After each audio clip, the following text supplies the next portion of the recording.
Rousseau, Jean-Jacques de son petit nom de Rotsort éternel. C'est un type sur lequel t'as pas toujours entendu du bien mon pote, amputé de sens moral, égoïste, prolo en PLS devant la puissance des riches qui ont réussi, et donc prêt à foutre le bordel dans l'organisation sociale juste par jalousie, ou juste pour exister comme un putain de SJW.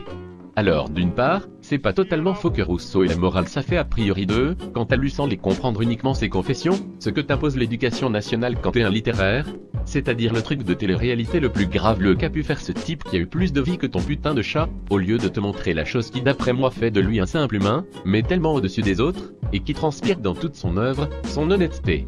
Parce que dire que t'as baisé une pute qui a la syphilis avant de rentrer honorer ta femme, c'est badass, mais admettre ensuite que t'es une merde avant d'écrire d'une main un traité sur l'éducation encore célèbre au Japon de nos jours, ou le contrat social, t'en es pas capable, ça y a qu'un mec comme Rousseau pour le faire. Rousseau, dis donc, t'as pas lu toi? Voltaire à sa place, cet enfoiré, aurait essayé de cacher un maximum ses cadavres dans les placards et on l'aurait pris pour un homme génial pour l'éternité. Comment? C'est ce qui s'est passé, ben nique ta mère la prof de lettres, on est justement là pour remédier à sa connerie. Rousseau ça devrait juste être ton maître, et pas cet enculé de Voltaire pour qui la tolérance, les devoirs, la religion et toutes ces conneries, c'était pour les autres, mais surtout pas pour sa sale gueule de bourgeois du siècle des ampoules. Retiens ça mon pote, une leçon n'est jamais aussi légitime que quand elle s'applique aussi au mec qui te la donne. Et Rousseau, il s'en est donné toute sa vie des leçons.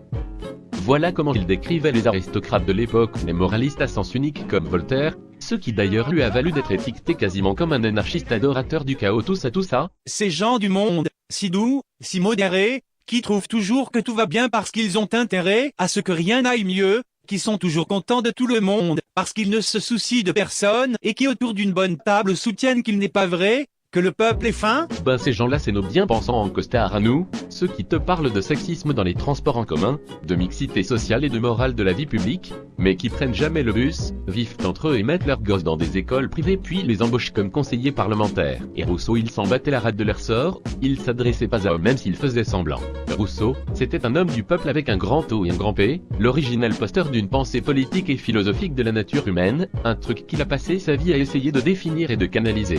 C'était pas un multimillionnaire marchand d'armes qui enculait l'État comme Voltaire, et donnait des leçons de morale aux autres qu'il s'appliquait pas à lui-même. C'était pas non plus un type sponsorisé par un autre milliardaire ou un prince quelconque qui lui filait une pension, comme quasiment tous les penseurs des Lumières. Non, Rousseau a toujours été en accord avec ce qu'il disait, voulant pour le peuple dont il était issu une vie réellement égalitaire et libre, où tout le monde a les mêmes droits, sous une même autorité protectrice donnant à tout le monde les mêmes devoirs. Alors voilà, je te passe les détails mais Jean il pensait qu'aucun homme n'avait sur un autre une autorité naturelle, ce qui fait qu'il s'est mis à dos à peu près toutes les institutions de l'époque, des différents états plus ou moins royalistes jusqu'à l'église en passant par la Lorraine.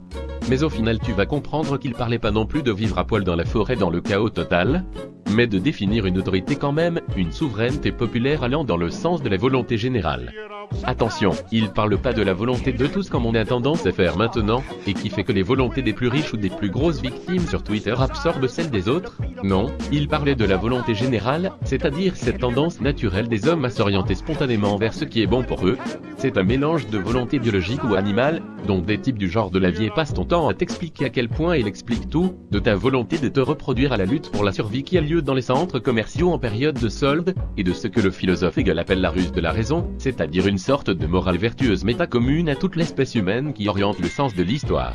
Genre quand tu fais un truc qui est biologiquement bon pour toi, c'est aussi indirectement bon pour le groupe. Et ben l'homme d'après Rousseau, il saurait naturellement tout ça.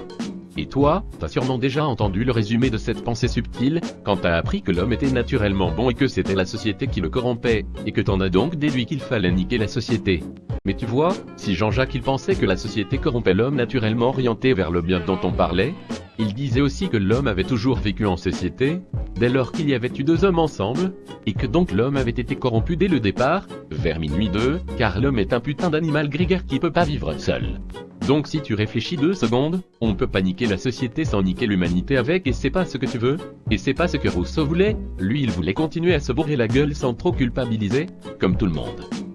Dès lors, la solution qui passe pas par niquer la société, elle passe par créer une société qui soustrait l'homme à la corruption, une société où le peuple est souverain, et dans laquelle ce dernier passe un contrat social avec l'État qui, en échange de la protection égalitaire des libertés individuelles, impose quelques devoirs pour pas s'enculer les uns les autres. Parce que bon, tu t'es jamais posé la question de savoir pourquoi Rousseau accusait la société de corrompre l'homme, mais conseillait tout de même d'avoir un projet de société basé sur le contrat social. T'as jamais trouvé ça un peu contradictoire? En tout cas je te rassure, même si comme d'hab tu fais les trucs à moitié, c'est pas contradictoire. Parce que Rousseau dénonce la société à laquelle a abouti l'histoire, ces grands progrès de l'évolution tissés avec la dérive de la corruption des hommes et des petits défauts de leur nature, exacerbés et mis en concurrence dans la société, qui ont créé les inégalités d'aujourd'hui. C'est ce dont il parle dans son discours sur l'origine des inégalités parmi les hommes, et qui fait que de nos jours la volonté générale fait l'objet du lobbying de quelques-uns seulement, qui absorbent la volonté des autres. Lis donc ce petit discours, tu seras pas plus con après, ça t'explique en gros que c'est principalement la propriété privée, et le fait que certains connards aient toujours les mêmes monts en général tout pris pour eux, qui est à l'origine de ces inégalités. Tu peux sinon lire une nouvelle de 10 pages de Jack London pour avoir un exemple de ce que la propriété et l'accaparement par quelques-uns a pu foutre de bordel dans une société primitive. Alors où est l'homme est bon, c'est la société qui le corrompt, mais tu vois c'est aussi la société qu'il va construire volontairement qui va l'aider à s'en sortir, parce qu'il n'y a pas le choix putain. Au passage, voici un extrait d'un discours fait par un mec qui dit dont il en sait des choses, Henri Guillemin, où il explique en quoi la pensée politique et sociale de Rousseau est radicalement différente du reste des Lumières, ces mecs qui aujourd'hui encore guident chacune des étapes de notre progressisme qui a principalement pour but de te faire consommer en croyant très fort au Père Noël de l'ascension sociale. Deuxième discours, vous savez, sur l'origine de l'inégalité qui avait mis Voltaire hors de lui. Voltaire écrit le commentaire qui suit, c'est la philosophie d'un gueux qui veut que les riches soient dépouillés par les pauvres. Voltaire dit dans l'essai sur les mœurs, chapitre sur la Chine, que la constitution chinoise est le plus beau monument de la raison humaine, car les Chinois ont compris qu'un pays bien organisé est celui où le petit nombre fait travailler le grand nombre, est nourri par lui et le gouverne. Voilà la philosophie politique de Voltaire. Donc c'est une philosophie entretenue. Les nantis font travailler ceux qui sont pauvres et sont nourris par ceux qui travaillent pour eux. Du coup t'as compris que Rousseau il avait de bonnes idées et un bon fond, et dans ses différents bouquins t'apprends aussi qu'il avait complètement conscience d'être un mec normal avec un tas de vices pas cachés, et même tellement pas cachés qu'il abandonnait ses enfants un peu partout où il passait. Et comme il était comme toi, il se demandait comment il allait bien pouvoir faire pour qu'un paquet de connards comme lui avec un tas de défauts parviennent à passer tous ensemble un contrat social qui leur permettrait de s'améliorer, et de supprimer la corruption dans le cœur des hommes.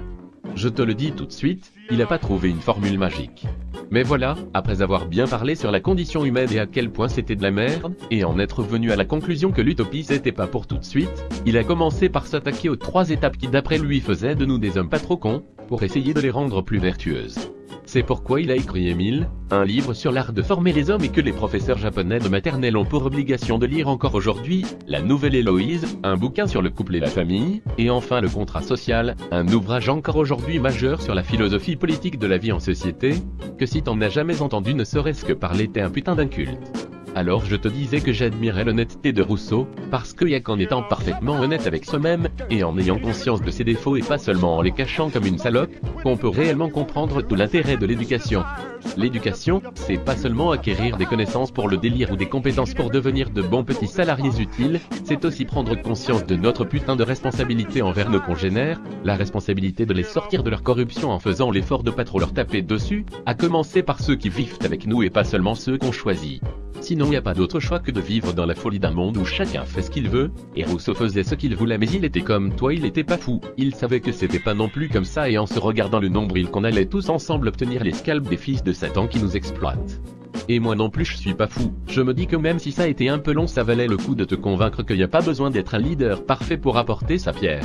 Même que ce connard de Jules il a écrit une chanson. Je suis pas fou, je suis comme tout le monde, j'ai des défauts, des atouts. Mad and white, we slept, then I said, what you waking me for? Her daughter's birthday is too late to go to the store. It's her daughter, so I assumed she was sorry when she dumped out my sperm and used